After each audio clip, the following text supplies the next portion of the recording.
Ассаламу алейкум, hurmatli Бозатау районы тұрғылары.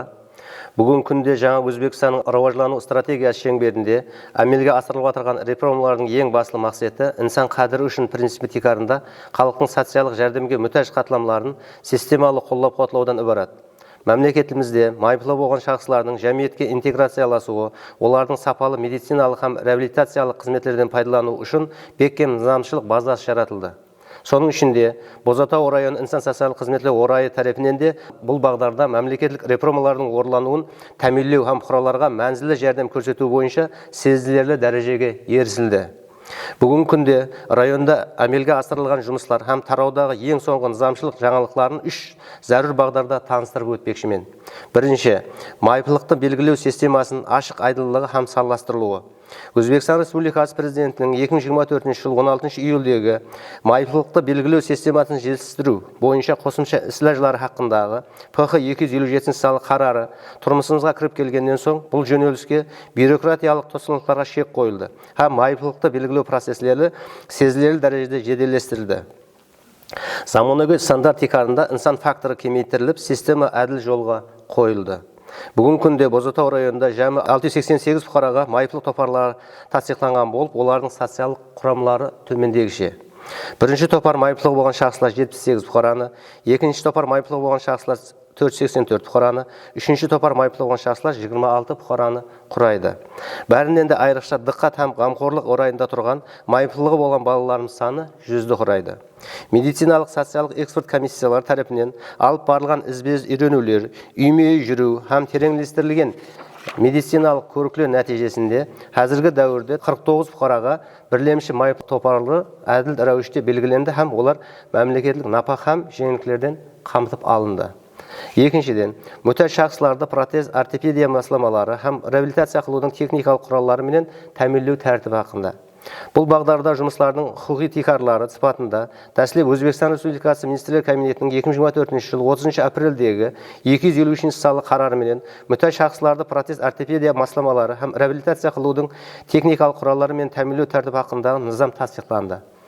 Осы низамға муафиқ халықтың талап һәм ықтияжларынан есапқа алған халда Министрлер Кабинетінің 2025 жыл 18 июндегі 378 салы қарары менен системаға жаңа өзгерістер кірітілді. Мемлекет тарапынан мұқтаж шахсларға бипыл ұсынылатын реабилитация құралдары һәм техникалық бұйымдардың түрлері 18-ден 38-ге, яғни 2 еседен зиятқа көбейтілді.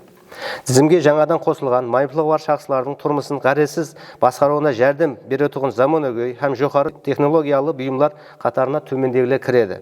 Балалар үшін арнаулы функционал кресло арбашалар, әрекетленуді жеңілдестіруші электрон скутерлер, жатып қалған науқастар үшін функционал кроватлар һәм матраслар, санитария гигиена құралдары, көтеруші кресло арбашалар, майыплығы болған балалар үшін арнаулы жүру масламалары, қадунуклар, инновациялық ақыллы қол протезлері һәм басқалар.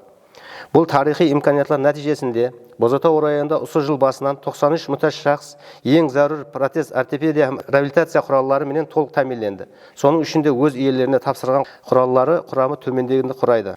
8 дана үлкен жастағылар үшін мөлшерленген механикалық майыплық арбашалары, 4 дана заман талапларына сәйкес электрон арбаша, 15 дана жоғары сезушілікке ие ескерту құрылмасы, адамдар көп жерлерде әрекетлену қауіпсіздігін тәмінлеу үшін 4 дана көзі әзілер хассасы, физикалық имканияты шекленген құралдарымыз үшін 12 дана тірсеклі қолтық таяқ, 2 дана афуайы қолтық таяқ һәм 10 дана қасса таяқлары. Бұндан сары 18 түрдегі басқа заманауи техникалық құралдар һәм 20 дана құрамалы протез, ортопедия өнімдері құралдарымызға жеткеріп берілді.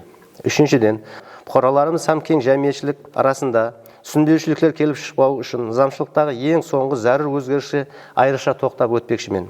Өзбекстан Республикасы президентінің рухи жағдайы бұзылған, майыплы болған шахсларға социалдық қызмет көрсету системасын тіптен тикарын жетістіру бойынша қосымша іс-шаралары хақында 2026 жылдың 26 апреліндегі ПП 69 салы фарманы һәм Министрлер Кабинетінің 2026 жыл 20 майдағы 270 салы қараған тикар системаға жаңа тәртіп һәм өзгерістер кіртілді. Бұл құжатқа муафиқ ендігіден былай пенсия жасында бұқараларға, егер оларда рәсми рәвіште белгіленген майыплық топары болмаса, мемлекет есебінен протез, ортопедия һәм реабилитация құралдары ажыратылмайды деп белгіленді. Яғни Тек жасы бойынша, ямаса шипакер жұмағымен берілген жеңілдіктер енді системаластырылды.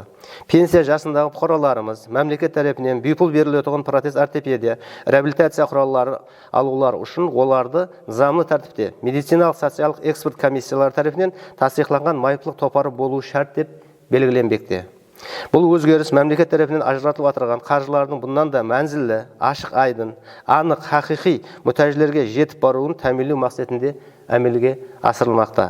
Низам үстемлігі һәм социалдық әділдік принциптері тикарында медициналық социалдық жәрдем көрсету жұмысларын бұндан бұлайда ізбез давам еттіреміз.